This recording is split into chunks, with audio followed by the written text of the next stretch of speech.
Calaroga Shark Media.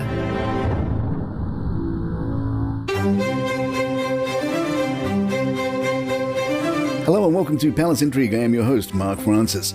Omid Scobie has refuted claims that he identified the so-called royal racist in his latest book, Endgame, after a supposed mistake in the Dutch edition mistakenly attributed a name to Meghan Markle's accusations. The Daily Mail reports, in the English version, Mr. Scobie says he knows the names of both individuals, but laws in the United Kingdom prevent me from reporting who they were. The same sentence is in the Italian edition.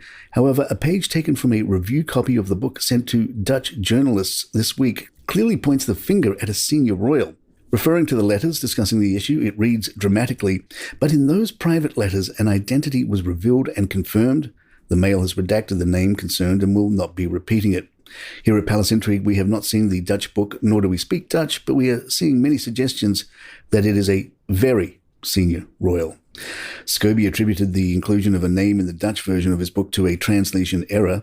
Speaking on RTL Boulevard, a Dutch talk show, he explained, "The book is in several languages, and unfortunately, I do not speak Dutch, but if there are translation errors, I'm sure the publishers will have it under control. I wrote and edited the English version. There's never been a version that I've produced that has names in it." The Dutch publishers Xander have temporarily halted sales of Endgame, citing an error in the translation. The statement from Xander read, "We are temporarily withdrawing the book by Omid Scobie from sale.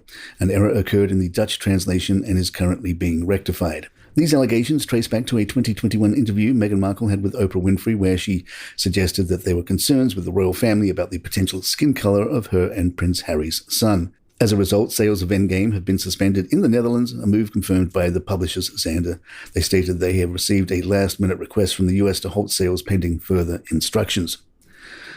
Dutch royal journalist Rick Evers told ITV's Good Morning Britain that the first name was very specific, while the second one was a little bit vague. Evers told Good Morning Britain today, "Names of two senior royals are mentioned during the book."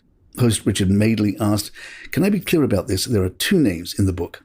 Evers, "Yes, the first one is very specific. The second one is a little bit vague, if this person is really involved in the story. But the first one is very clear in the official way that it was a translation issue. There are some debates about how these passages were stated in the book. I would say, how could you translate a name wrong?" Madeley followed up with, "Well, I was going to ask you, how do you mistranslate a name? You can mistranslate a word or a sentence, but a name?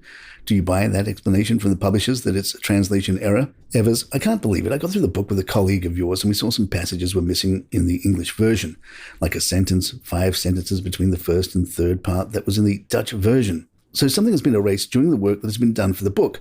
So my suggestion is that the official words from Omid were that it was never in the production of Omid." Which is a way of saying, well, if it's a production, then it's produced. Well, it's my theory, but then a manuscript has never been produced, but it has been used, of course. So I think it was in the manuscript, but legal agents said it's not a good idea to mention these names because of, well, that's where we are. Palace Intrigue will be right back.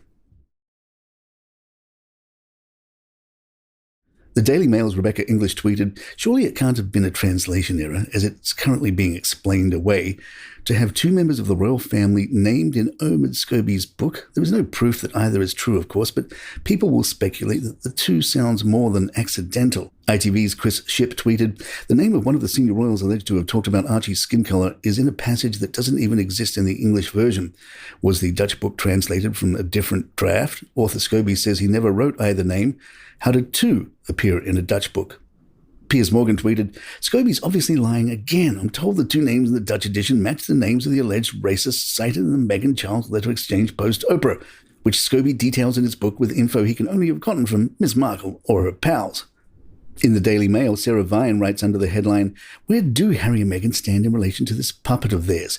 If the Duke and Duchess of Sussex don't denounce the poison in Omid Scobie's new book, we can only assume they endorse it." Vine writes, "Despite all the provocation, Buckingham Palace has so far maintained a dignified silence on the latest revelations in Omid Scobie's new book, Endgame, which finally hit bookshops yesterday following weeks of carefully orchestrated leaks. That is undoubtedly the wisest course of action for the king. To engage with this absurd Sussex sycophant would only lend a credence to his claims, dragging the royal family even deeper into the never-ending Harry and Meghan psychodrama. Whether that will change now that the Dutch edition appears to have accidentally revealed the identity of the alleged royal racist who is supposed to have commented on the color of baby Archie's skin remains to be seen. But when it comes to the Duke and Duchess themselves, they do need to let it be known where they stand in relation to this puppet of theirs. Because the more coy they are about the truth of their relationship with Scobie, the more they lend credence to the notion that the poison in his book leads back, ultimately, to them. Harry and Meghan's silence is effectively an endorsement of his status as their unofficial mouthpiece, and by extension, an endorsement of all the petty, vicious, and malicious accusations he makes. Why would they associate themselves, even tacitly, with such a person is anyone's guess, perhaps because, having attacked the royal family in a full frontal assault via their interview with Oprah Winfrey, their Netflix documentary and Harry's memoir, Spare, the world still appears somewhat skeptical of their one-sided account. Maybe Scobie's book is one last throw of the Sussex dice, a desperate and increasingly hysterical attempt to reclaim the narrative in the War of the Windsors, which in recent months has made them seem increasingly surplus to requirements. Because the truth is that the royal family is doing just fine without them. We'll keep an eye on this developing story and release additional episodes as needed. And there you have it. If you'd like to email us, our address is thepalaceintrigue@gmail.com. Please follow us on Spotify, Apple, or your app of choice. And if you're on YouTube, please hit that subscribe button. It really helps us out. I'm Mark Francis. My thanks to John McDermott. This is Palace Intrigue, and good times.